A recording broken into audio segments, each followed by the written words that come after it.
Hello everyone, welcome to my YouTube channel HP educational insights. और आज है animal tissue का पार्ट 3। पहले दोनों पार्ट में हमने एपिथेलियल टिश्यू और कनेक्टिव टिश्यू पूरा का पूरा डिटेल में पढ़ चुके हैं। इस पार्ट में हम muscle tissue and neural tissue in दोनों के बारे में पढ़ेंगे। इन डेप्थ इतने ज़्यादा बड़े टॉपिक नहीं है, तो दोनों को आप एक क्लास में कवर कर सकते हैं। बट आपको जैसे पता है, मैं हर क्लास से पहले क्वेश्चन बॉक्स लेके आती हूँ लास्ट क्लास के बेस्ड पे। तो क्वेश्चन बॉक्स के 3 क्वेश्चंस का आंसर आप कमेंट बॉक्स में करेंगे। स्टार्ट करते क्वेश्चन नंबर 1 से। Name cell of cartilage and bone. Cartilage और बोन के अंदर कुछ सेल्स होती हैं, मैंने उन सेल्स के नाम आपको बताए थे लास्ट क्लास में। कार्टिलेज और बोन के एक स्पेशलाइज्ड कनेक्टिव टिश्यू है, उनके सेल के नाम बताने आपको। What does tendon and ligament connect. Ligament और टेंडन क्या कनेक्ट करते हैं वो बताना है आपको। एंड क्वेश्चन नंबर 3 में आपको बताना है कौन कौन से टाइप ऑफ फाइबर्स जो होता है वो सेल रिलीज करती है कनेक्टिव टिश्यू में, जो मैंने आपको पढ़ाए हैं।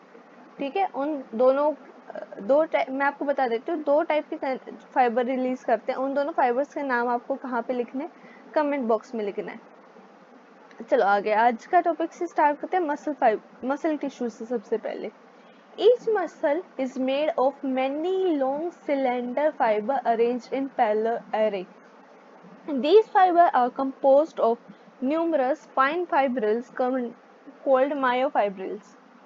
देखो, सबसे पहली बात क्या है, जब हम मसल की बात करते हैं ना, तो मसल क्या होता है, एक लॉन्ग सिलेंडर फाइबर के फॉर्म में होता है, जो कि अरेंज रहते हैं एक दूसरे के साथ।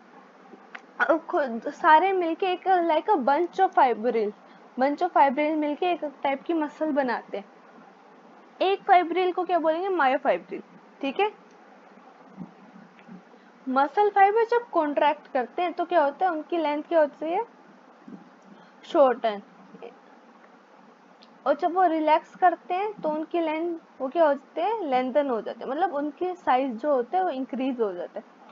मसल के बारे में भी डिटेल में एक चैप्टर आता है लोकोमोशन मूवमेंट करके। वहाँ पे लोकोमोशन मूवमेंट के ऊपर मसल की एक सेल से लेके कैसे मसल बनी होती है, इसके अंदर बहुत सारे जोन्स होते हैं, एच जोन, ए बैंड। ठीक है, इस टाइप का ये बहुत डिटेल टॉपिक है, उसमें पढ़ाया जाता है। अभी क्या है, अभी हम मसल टिश्यू को सिर्फ एनिमल टिश्यू के जो हम क्लासिफिकेशन देख रहे हैं ना, उसके हिसाब से पढ़ेंगे, इतना डिटेल में नहीं पढ़ेंगे। आपको सिर्फ ये फर्स्ट पैराग्राफ कंफ्यूजिंग लग सकता है, बल्कि इनके तीनों स्केलेटल मसल, कार्डियक मसल और स्मूथ मसल बहुत इजी टॉपिक रहते हैं।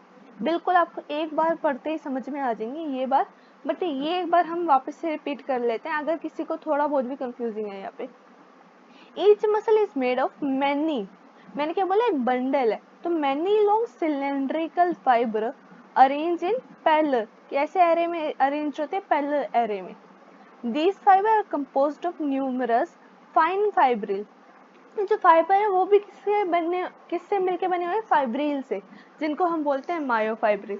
देखो, मायो वर्ड कभी भी यूज करें ना, मायो वर्ड हम हमेशा मसल के लिए यूज करते हैं। तो मसल के बहुत माइन्यूट फाइब्रिल से मिलके क्या बनते हैं, फाइबर। और वो फाइबर एक दूसरे के साथ पैरेलली अरेंज करके क्या बनाते हैं, एक muscle fibre. Muscle fibre contract, अगर वो कॉन्ट्रैक्ट करेगा तो वो क्या हो जाएगा, शॉर्ट हो जाएगा, लेंथ में क्या होता है, शॉर्टन हो जाएगा। और रिलैक्स करेगा तो वो लेंथन हो जाएगा, मतलब अपना साइज इंक्रीज कर देगा। और वो शॉर्टन किस में होता है, in response to kind of stimulation. मान लो एक नीचक रिफ्लेक्स पढ़ाया जाता है, और एक टाइप का मान लो किसी ने आपको पिंच करा, आपको अपना हाथ को बिल्कुल एक बार हटाना है, तो क्या करेंगे, उस केस में आपकी मसल जो होती है वो कॉन्ट्रैक्ट करके वो अपने आप को शॉर्ट करके उसका एक टाइप का रिस्पॉन्स शो करते हैं। मान लो एक नॉर्मल रिलैक्स्ड कंडीशन में, जहाँ पे आपकी मसल को कोई भी दिक्कत नहीं है, उस केस में वो क्या रहती है, लेंथन रहती है। ठीक है, and return to the uncontracted state in coordinated fashion. ये क्या होता है, प्रोसेस क्या होता है, कॉन्ट्रैक्ट होने का, रिलैक्स होने का, कॉन्ट्रैक्ट होने का, रिलैक्स होने का। ये पूरा का पूरा प्रोसेस बहुत ज़्यादा कोऑर्डिनेटेड फैशन में चलता है। ठीक है, ये वाला पॉइंट आप याद रखना, कोऑर्डिनेटेड फैशन में चलता है ये वाला।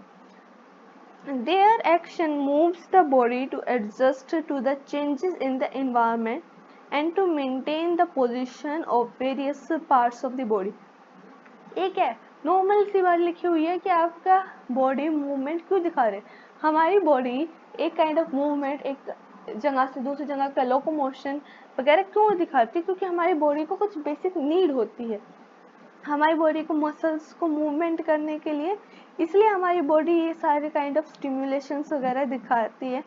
एक जगह से हमको जब अपना इन्वायरमेंट चेंज करना है, हमको अपने कुछ चीज़ों को मेंटेन करना है, उसके लिए बहुत ज़्यादा ज़रूरी होता है. मसल कितने टाइप के? 3 टाइप की. Skeletal muscle, smooth muscle, cardiac muscle.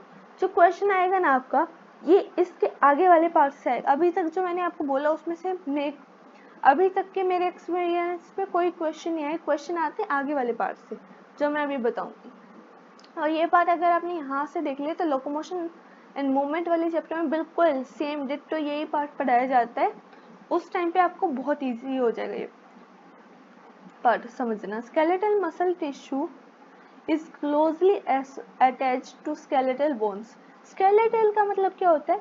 Skeletal muscle का मतलब स्केलेटन पढ़ा है आपने. स्केलेटन क्या होता है? हमारी बॉडी का पूरा फ्रेमवर्क, उसको स्केलेटन बोलते हैं. जो स्केलेटल मसल्स होती है वो किसके साथ कनेक्ट होती है? स्केलेटल बोन्स के साथ.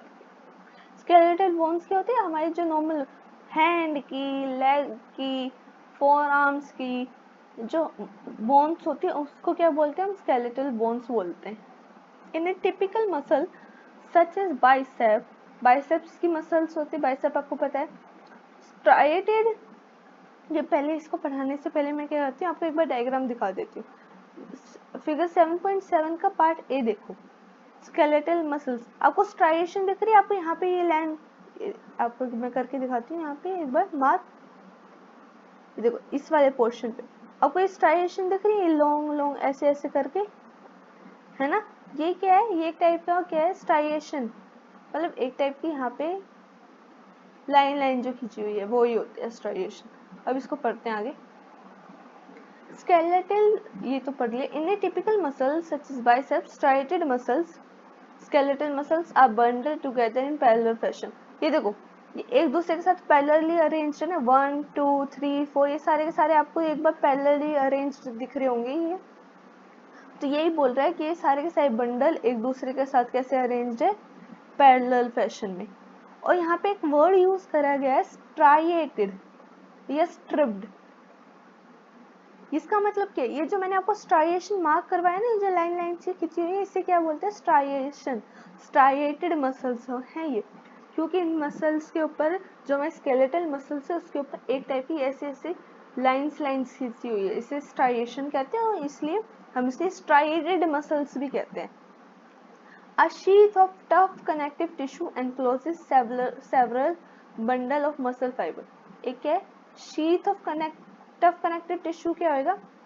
कनेक्टिव टिश्यू मैंने लास्ट क्लास में पढ़ा. उसकी एक टाइप की शीट, उसकी एक टाइप की कवरिंग, टफ कवरिंग क्या करती है? बहुत सारे बंडल्स को, मसल बंडल्स फाइबर को एक साथ जोड़ के रखती है.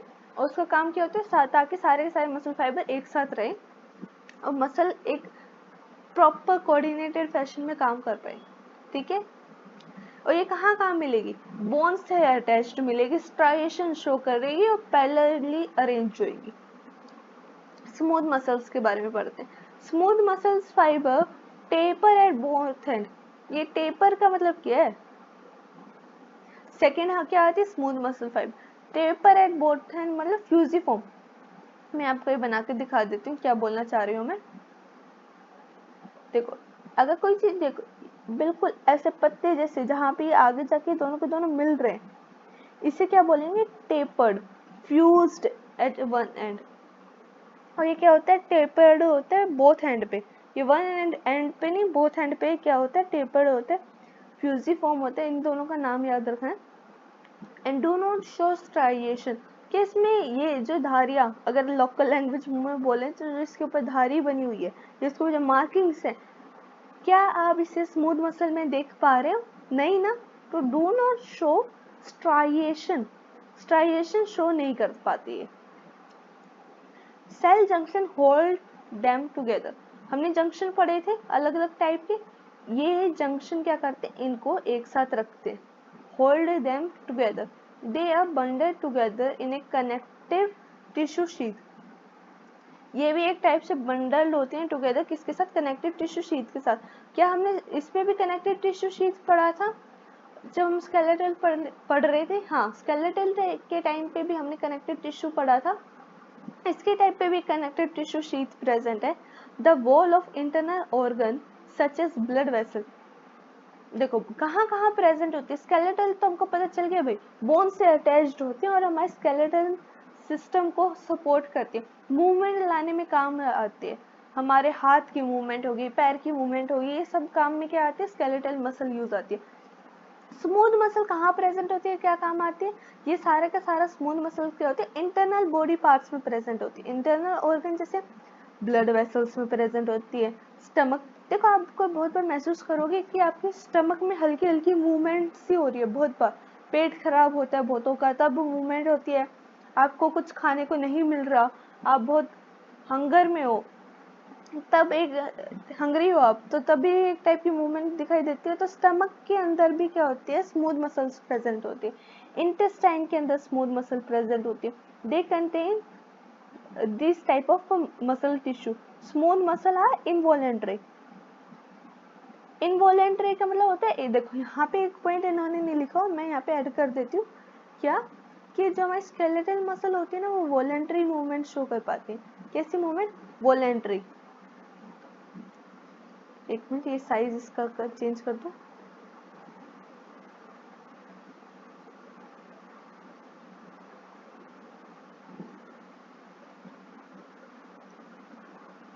वॉलेंट्री का मतलब क्या होता है, मैंने अभी मेरा मन है कि मैं बैठी हुई हूँ, अब मेरा मन करेगा कि मैं 2 मिनट बाद वॉक करने जाऊँ, तो ये मेरे अपने विल पे डिपेंड करता है ना, कि मैं अपने पैर की मसल्स को एक बार कॉन्ट्रैक्ट करके फिर एक बार रिलैक्स करके खड़ी होंगी, उसके बाद फिर मैं थोड़ा कॉन्ट्रैक्ट करके उसको एक स्टेप फॉरवर्ड लेके जाऊंगी।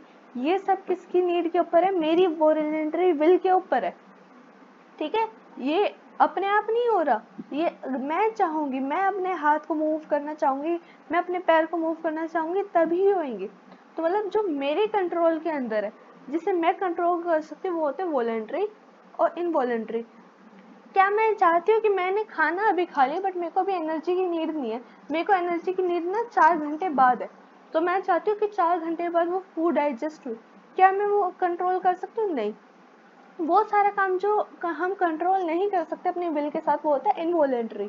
और स्मूथ मसल्स कैसी, इनवॉलेंट्री, वो फंक्शन करती है हमारे कंट्रोल के बाहर, as they function can not be directly control, हम नहीं कर सकते उसके फंक्शन को डायरेक्टली कंट्रोल, ठीक है। We usually not able to make it contract merely by thinking about it. जैसे हम स्केलेटल मसल को हम कर सकते हैं, वैसे हम इसको नहीं कर सकते, मूवमेंट वगैरह, कॉन्ट्रैक्ट वगैरह, ठीक है। आपको दिख रहा है, सबसे पहले बात क्या पढ़ी हमने, tapering at both and, fusiform है ये, एक दूसरे के साथ कनेक्टेड टिश्यू शीट से है, इनके बीच में सेल्स जंक्शंस प्रेजेंट है, इनवॉलेंट्री है। आगे पढ़ते हैं कार्डियक मसल के बारे में। Cardiac muscle tissue is a contractile tissue present in our heart. देखो ये कौन, जो कार्डियक है ना, कार्डियक नाम से पता चल रहा है आपको, कार्डियक वर्ड कभी भी यूज हो तो वो किसके लिए यूज होता है, वो सिर्फ और सिर्फ हमारे हार्ट के लिए यूज होता है, उसके अलावा किसी के लिए नहीं यूज होता। तो क्या लिखा है, कार्डियक मसल टिश्यू क्या है, एक कॉन्ट्रैक्टाइल टिश्यू है जो कि सिर्फ और सिर्फ हमारे हार्ट में प्रेजेंट है। Cell junction fuses the plasma membrane of cardiac muscle cell. क्या यहाँ पे देखो आपको अलग अलग मसल दिख रही है, बट आपको ये दिख रहा होगा कुछ पार्ट में एक दूसरे के साथ ना कनेक्टेड है, ये वाला पार्ट जहाँ पे आई फील, अब मेरे को आपको कर्सर दिख रहा होगा, ये वाला पार्ट, यहाँ पे आप देखोगे दोनों एक दूसरे के साथ प्लाज्मा मेम्ब्रेन एक दूसरे की कनेक्टेड है, ये वाला पार्ट देखोगे, ये वाला पार्ट देखोगे, यहाँ पे क्या है, प्लाज्मा मेम्ब्रेन एक दूसरे के साथ फ्यूज है। Cell junction fuses the plasma membrane of cardiac muscle cell and make them stick together. इसकी वजह से वो सारे के सारे क्या होते हैं, एक दूसरे के साथ चिपके रहते हैं।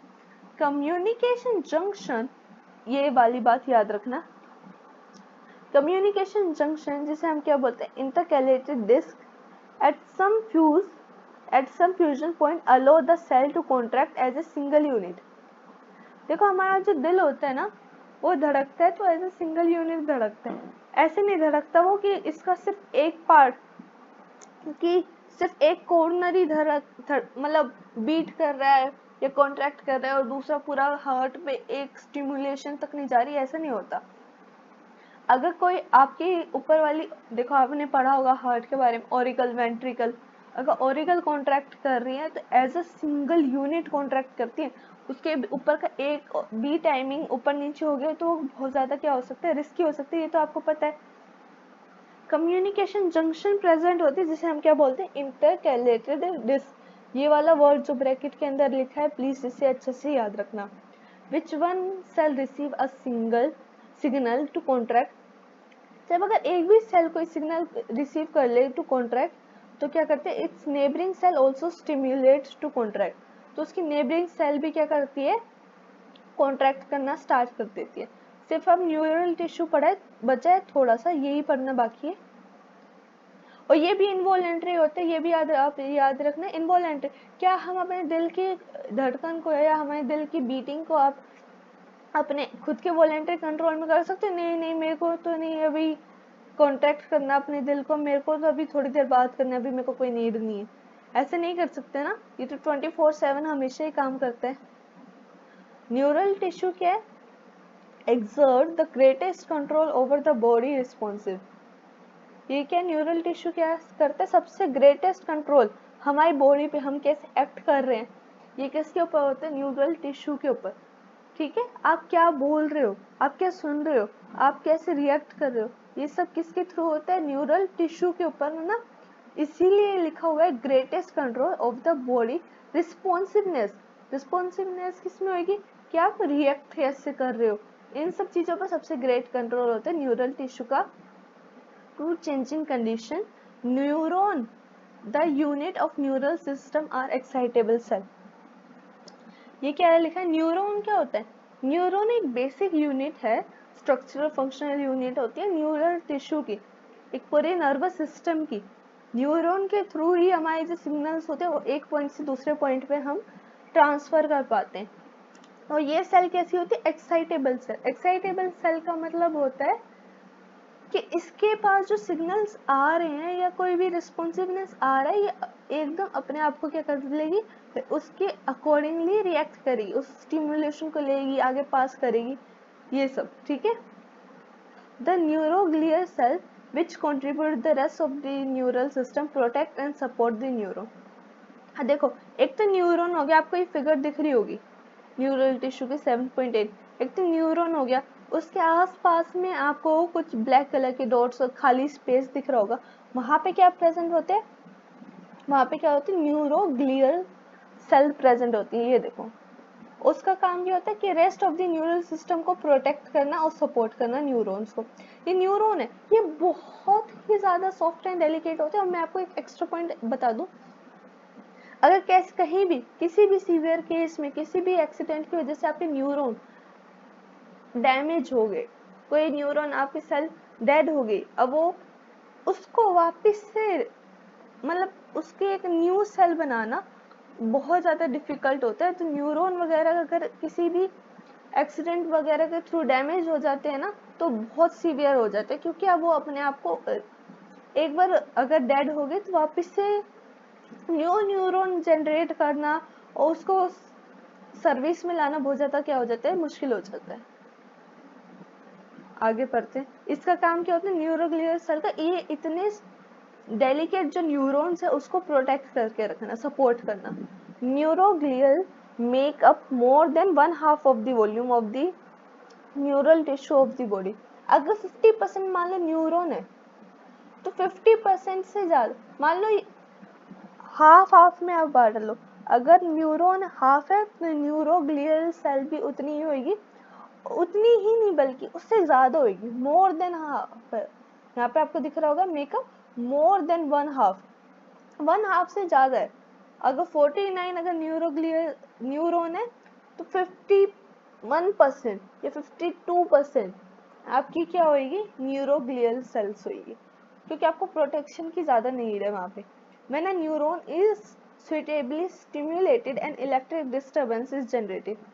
अगर न्यूरॉन को हल्का सा भी स्टिमुलेशन मिले, मान लो आपकी उंगली को कहीं पे भी एक कैंडल, जलती हुई कैंडल के ऊपर रख दिया, तो क्या होती है, एक टाइप की इलेक्ट्रिकल डिस्टर्बेंस जनरेट होती है, जो कि पास करते हैं कहाँ के थ्रू, प्लाज्मा मेम्ब्रेन के थ्रू, और उस arrival of the disturbance and neuron ending और आउटपुट कहाँ, देखो यहाँ पे दो तीन पार्ट दिखे होंगे आपको, dendrite, cell body with nucleus, nucleus दिख रहा है आपको ब्लैक कलर का सेंटर में, ये क्या है, सेल बॉडी है, ये क्या है, एक्सोन है, एक्सोन के बाद क्या आते हैं, नर्व एंडिंग आते हैं, कहीं से मान लो स्टिमुलेशन आ गया, ये स्टिमुलेशन कौन रिसीव करेगा, डेंड्राइट ही रिसीव करेंगे, और ये एक्सोन के थ्रू पास करते करते करते करते सेल एंडिंग में चला जाएगा, न्यूरॉन की एंडिंग में चला जाएगा, और आउटपुट जोन जो कि ट्रिगर करेगा इवेंट्स को कि स्टिमुलेशन, वो क्या करता है एक्चुअली मैं बताऊँ आपको, न्यूरॉन के एंडिंग में गया, नर्व एंडिंग में गया, वो दूसरे डेंड्राइट, एक ही न्यूरॉन नहीं होता,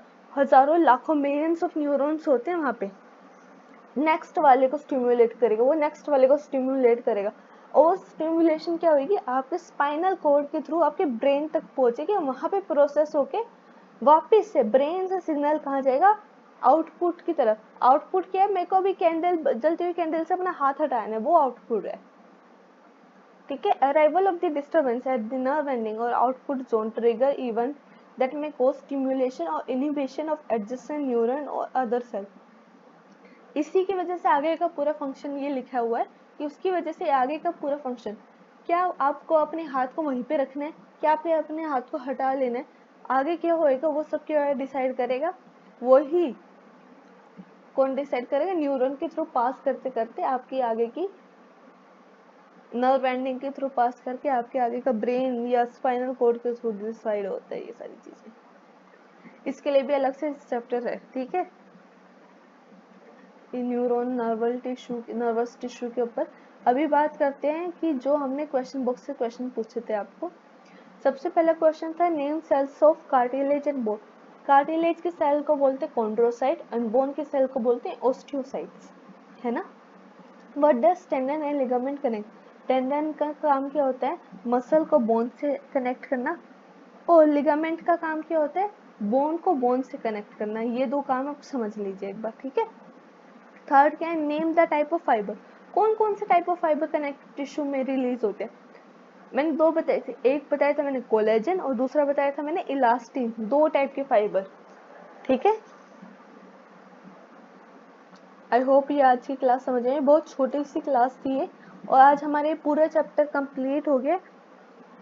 अगर आपको ये वीडियो पसंद आई हो, इन न्यूरॉन और नर्वस टिश्यू क्या होता है, आप ये बहुत ज़्यादा डिटेल्ड टॉपिक है, और ये डिटेल टॉपिक आप सिर्फ एक पैरा में नहीं समझ सकते। इसको समझने के लिए आपको प्रॉपर उसकी डिटेल में जाना पड़ेगा।